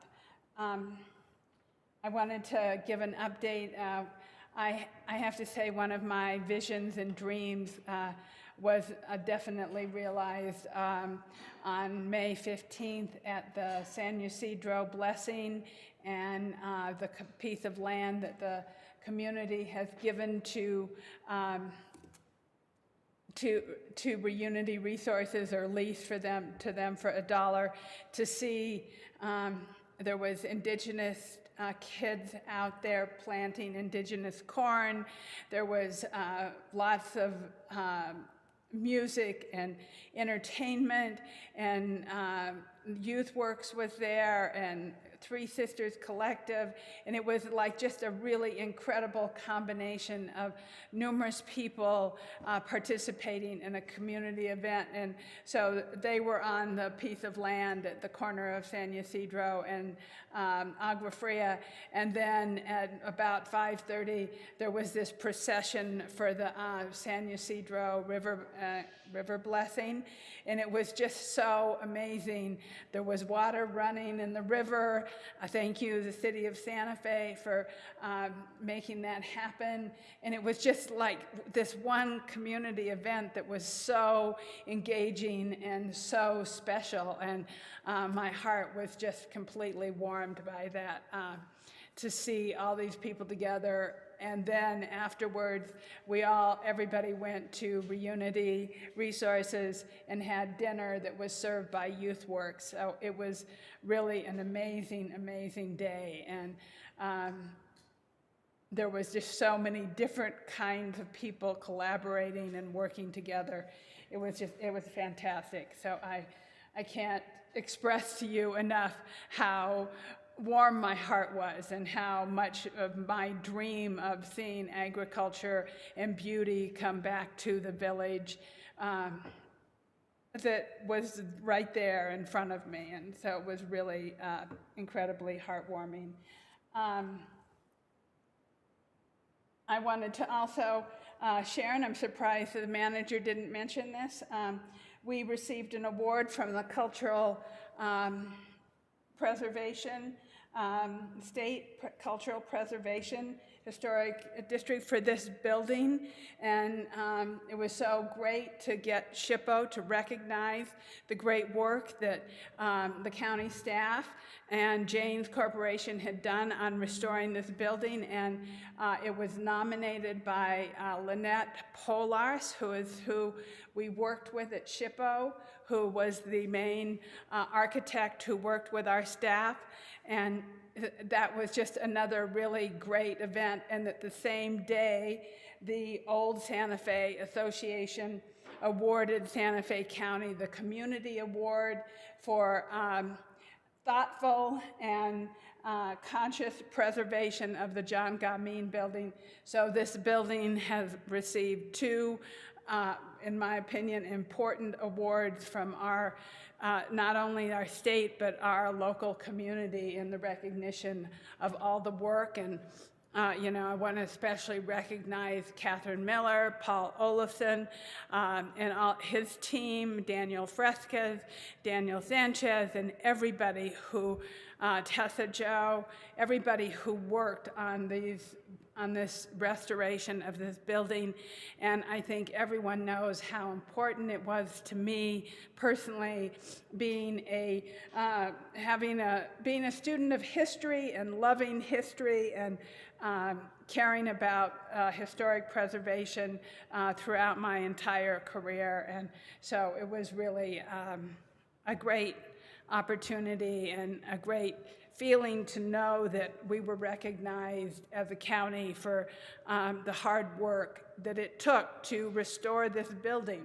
This was not an easy undertaking, and to be able to be here finally in person is such a great gift. I know we have lots of things to work out and little glitches, but we're making progress, and the building looks beautiful, and people are really anxious to get in here and see what we've done, and I'm looking forward to sharing it with them.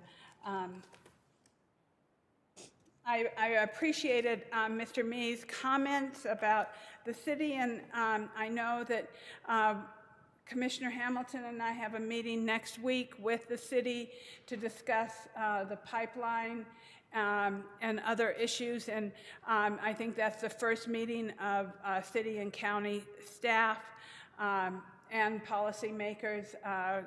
Councilor Carol Romero-Worth will also be at that meeting, so we can begin, and I think this has come out of my request that we engage the community in the southern part of the county and make sure that the city is listening to their concerns about the water in the river and downstream users and stakeholders. So I think that is really important. I hope that we'll be able to meet in person or, begin the dialogue at least via Zoom, and then move to an in-person meetings as we go forward. I might think of something else, Mr. Chair, but I will leave it there, and thank you very, very much for the opportunity to say a few words.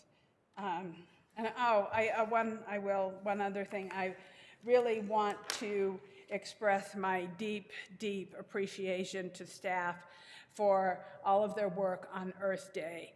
I know that I brought forward that resolution, and I appreciate the support of all the commissioners, and I appreciate all the work that has been done for the county and beautifying the county. And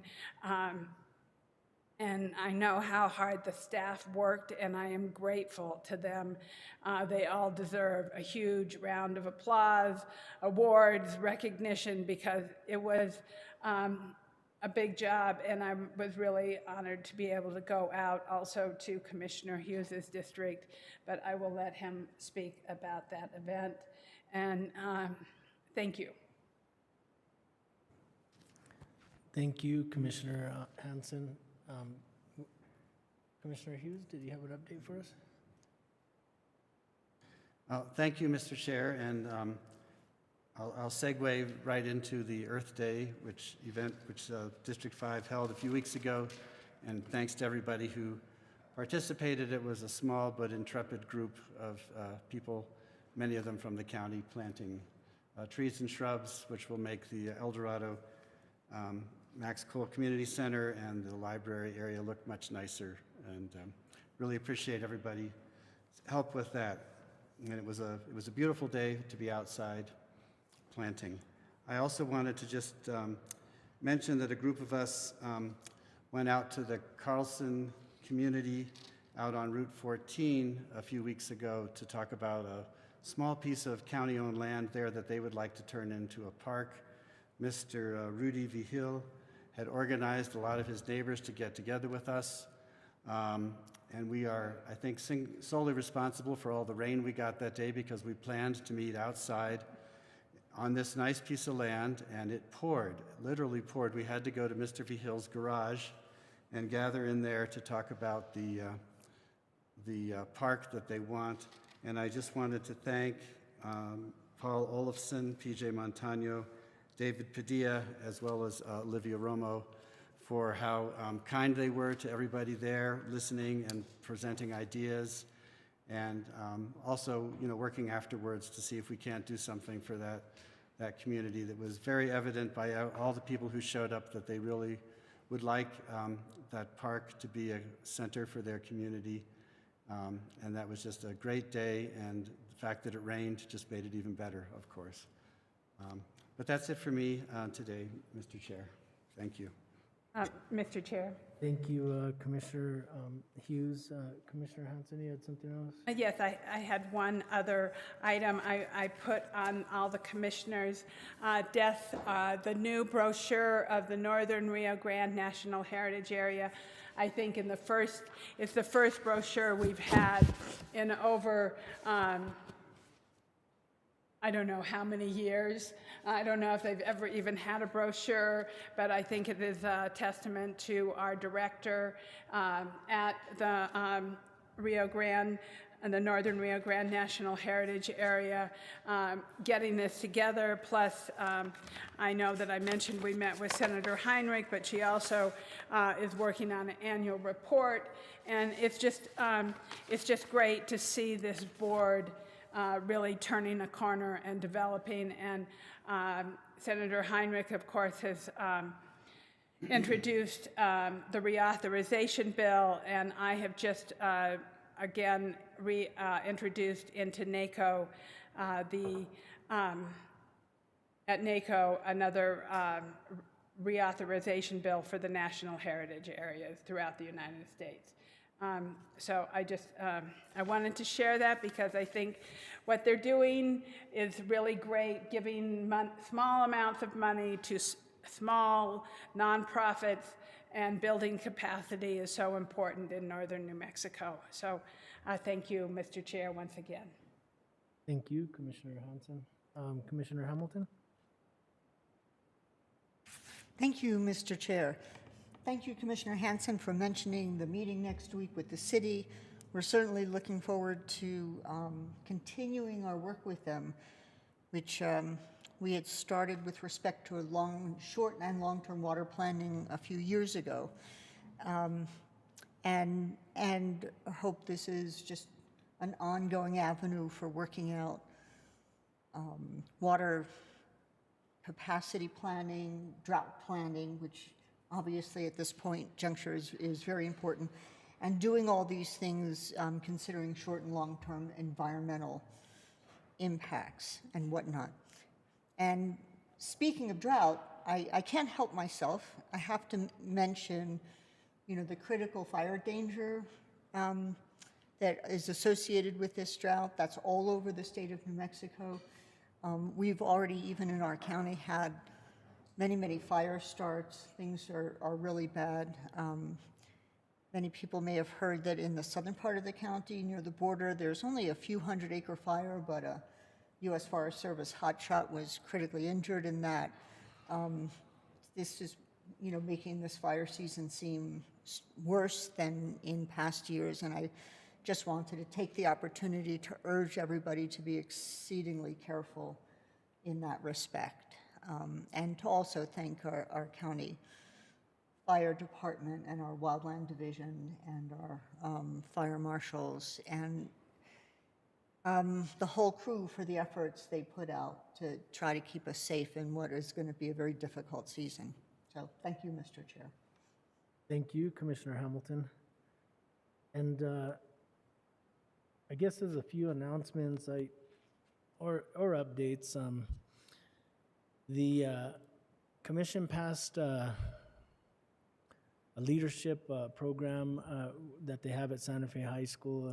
We had a resolution that we brought forward and recognized the leadership program that they have at Santa Fe High School. And I did attend their ceremonies on that week, last weekend, and it was a really good event. I mean, it was really neat to see, the president of the student body for 2021 stand up and give a presentation and just see him comfortable in public speaking. And I just thought it was a really good event, to highlight these leaders at the Santa Fe High School. And so it was really great to be a part of that proceeding. And I also wanted to talk a little bit about the Pathway Shelter. They actually had a ribbon cutting on the May 21st at the Eagle Motel at 445 Riverside Drive in Espanola. It's the Community of Healing Project that they actually had a community mural. So they did have a ribbon cutting. It was a really nice event. They actually, with the mural, it had silhouettes of the Black Mesa, the Sangre de Cristo mountains, tribal pueblos that represented Oquewingue, Santa Clara, Poake Pueblo, Nambe, and San Ildefonso. It also had the Santuario in Chimayo that represented faith-based traditions, and also it really encompassed what the Pathway Shelter represents. It was really a great event to be a part of. So I just wanted to highlight that. I also wanted to kind of circle back around to the graduates of 2021 and just congratulate all of them for the work that they put in to graduate as 2021 students. Congratulations to all of you. Great job. Good luck with everything that you plan for the future, whether you decide that you're going to start, working, go to a trade school, go to college, whatever it is that you pursue, just, continue to do the best that you can and work hard. We're really proud of you, all of our graduates in New Mexico for 2021, and especially the ones in Santa Fe County. And also, I just want to remind constituents to stay safe. And we have a Memorial Day weekend coming up.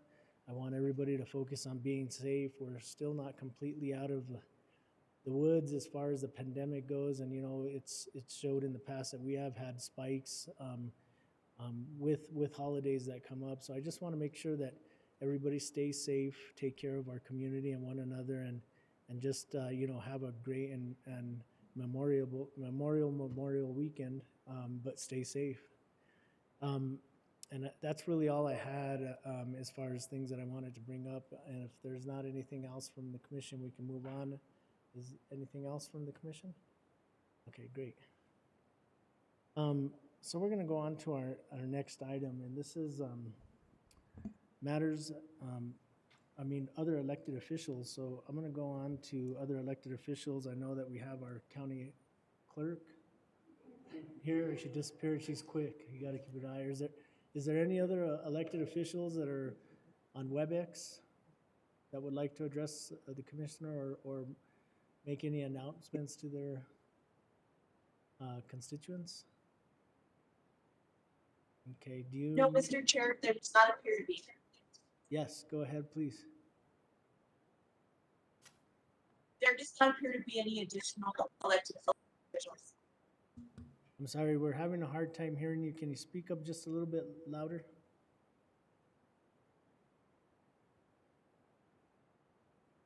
Sorry about that. There does not appear to be any additional elected officials Okay, thank you. on WebEx. Thank you, Ms. Mascareñas. Okay, so I'm gonna go ahead and move on from that item from 8B, and we'll move on to our next item, which is item 8C, and this is a resolution prioritizing the updating of Santa Fe County Affordable Housing Plan and confirming the Board of County Commissioners' commitment to the creation of a County Affordable Housing Trust Fund after adoption of the updated plan. And on this item, we have the sponsors, Commissioner Hank Hughes, and the co-sponsor, Commissioner Anna Hamilton. So I'll hand it over to whichever one wants to take the lead. Thank you, Mr. Chair. I'll start and then turn it over to Commissioner Hamilton. We heard from the public speakers, and I think we all know that affordable housing is a big issue in Santa Fe County. We have over 7,300 shortage in our rental units. We have just less than a 3% vacancy in rental units, and the earlier speakers talked about the high cost of the rental units. We have at least 38% of our people who work in Santa Fe County commuting in from other places, such as Rio Rancho and Albuquerque. Our last count of homeless people found 407, which we know is like the minimum number. There's so hundreds of homeless people. So we really do need to work on expanding the availability of affordable housing, I think, to keep our community diverse and thriving. And I think we tend to think of affordable housing as just the housing, but we also know that it includes everything that goes with the housing, including everything from grinder pumps to solar panels and wells and sewer connections, in between, happy roofs, everything that people need to feel safe in their housing and stay here. And particularly in Santa Fe County, I think we want to focus as much on the rural people that we represent as the urban areas, making sure that housing is affordable all over Santa Fe County and that people who want to live here and work here have the opportunity to do that. So the purpose of this resolution is really to get us started a little bit quicker on this process of getting an affordable housing plan together and then putting together an affordable housing trust fund to fund the elements of the plan.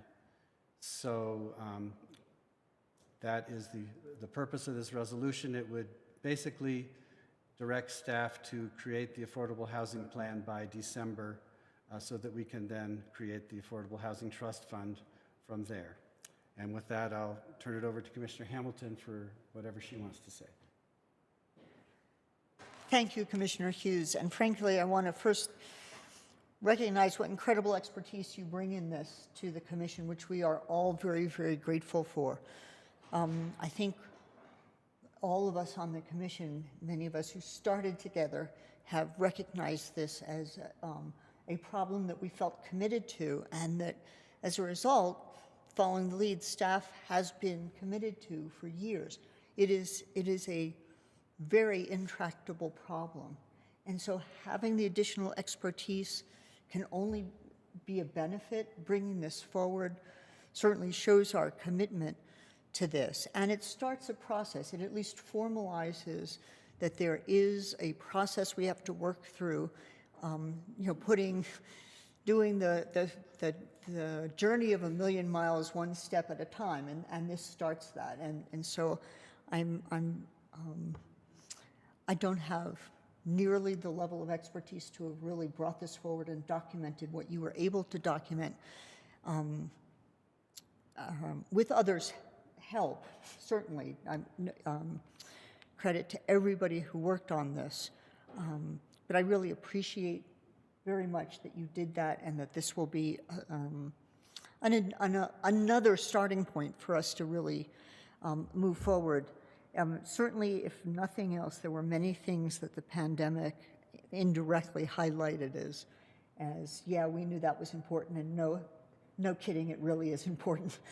You know, housing is certainly one of those things, and so you know, I certainly feel renewed commitment to this at this point. Thank you for including me on this, and you know, there's just no question that it's something constituents need badly and that we have to take a structured approach to. So that's my contribution to a pitch for how important this is. Thank you, Commissioner Hamilton. I want to go to Commissioner Hanson. Thank you, Mr. Chair. Thank you, Commissioners Hughes and Hamilton, for bringing this forward. This is an incredible, important resolution, something that we have all been concerned about since we have been on this commission, and I couldn't agree more that bringing your expertise, Commissioner Hughes, to the table can really help us. You know, we've had an affordable housing plan, but it has needed major work, and I like the fact that this has a deadline and a time frame, because that has been one of the things that has frustrated me, is the continual talk about getting an affordable housing plan and, you know, other things coming up and being in the way. So I appreciate that there is a time line.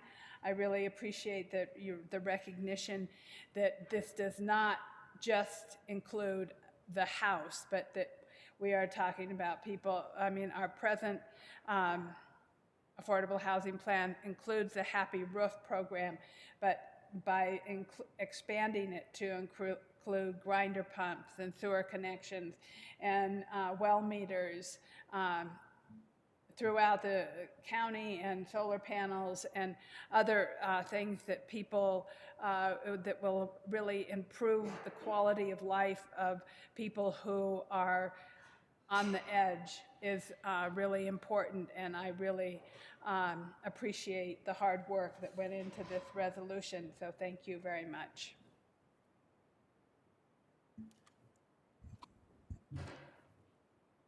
Thank you, Commissioner Hanson, and thank you to Commissioner Hamilton Hughes for bringing this forward. I think that we definitely hit the nail on the head when you said it really bring a renewed focus on some of the issues that we do need to improve, as far as internet service, affordable housing, and just the needs that the community has.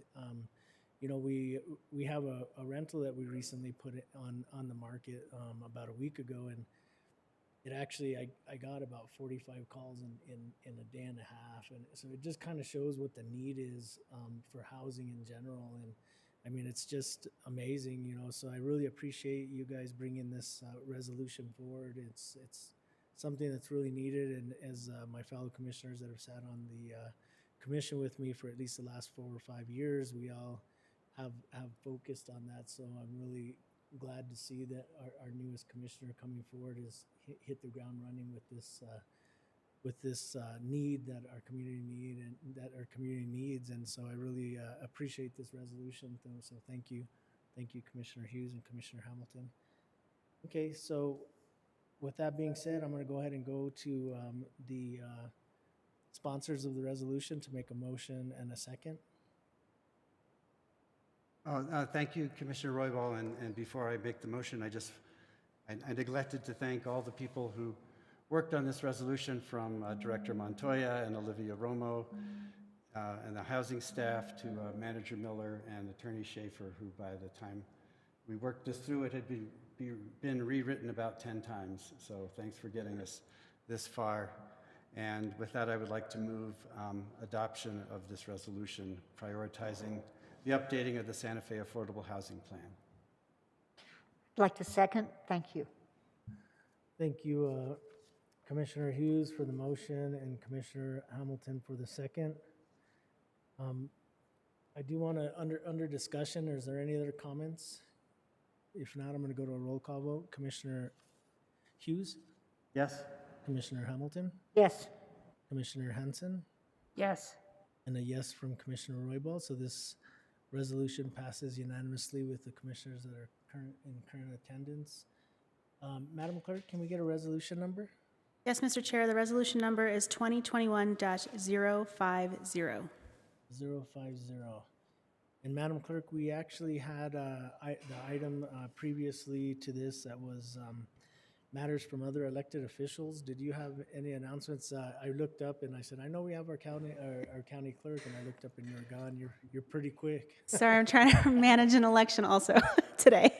So I did want to mention that for those of you who are in CD1, which is the southwest corner of Santa Fe, that's Edgewood and Cedar Grove, you do have an election. It is next Tuesday, June 1st, but you can vote early at the Edgewood Municipal Building from 12 to 8 weekdays, so today through Friday, and then 10 to 6 on Saturday. And then that's it. The last day to vote will be Election Day, Tuesday, June 1st from... I also had the opportunity to speak at Nani's walk to raise money for people with disabilities. And so I was just wondering when La Sala was going to be opening our behavioral health center, crisis center. So I'm wondering if there's anyone who can answer those questions. Because I was asked and I didn't have an answer. Mr. Chair, Commissioner Hanson, so we had hoped to open in June. We've run into some issues with the state relative to potentially changing the rule for 23-7 facilities, indicating they're looking at going to fund through Medicaid reimbursement only 24/7 facilities. That creates quite an issue for us for cost of operations. Rachel is working on that, and we're looking at what we might be able to do. And I can get she was supposed to be meeting today, as a matter of fact, on that issue. The rule currently allows that we would get, our operator would get reimbursement for services provided, and we were going to supplement that operation with our operational funds. But if they're going to change the Medicaid reimbursement and that's not an eligible facility, that makes operations really challenging. So I'm not exactly sure how we're going to, how we would fund it, because that's not the premise that we built the facility, designed the facility, and have contracted for the operation of the facility. So I hope that we'll still be able to open in July and start providing those services. We are doing our mobile crisis services, but the in-person at La Sala is being negotiated.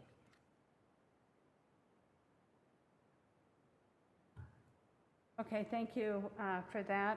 And